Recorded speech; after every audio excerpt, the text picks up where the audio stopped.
Мынау біздің мектептің солтүстік артқы жағындағы шығыс жағының жалғасы. Мынау саты есігі, көріп тұрғандарыңыз. Өрт болған жағдайда, төтенше жағдай болғанда, осы артқы есіктердің барлығы ашық тұрады, осы артқы есіктерден шығамыз. Анау жаңа айттым, асхана есігі. Мынау бізде мектеп ұжымының арнайы көмегімен жасалған балаларға арналған кигіз үйі. Бұнда мектептің даярлық тобы, шағын топтар осының ішіне келіп, жаз бойы ойын алаңында ойнайды.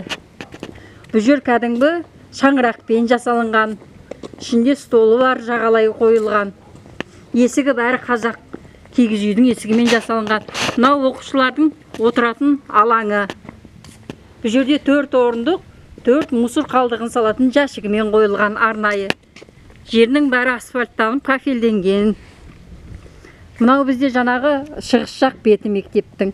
Бұл да жаңағы өрт болған төтенше жағдайда шығатын есік. Және ағаш өңдеу, металл өңдеу есіктерінің сырттан ағаш кіргізетін есіктері.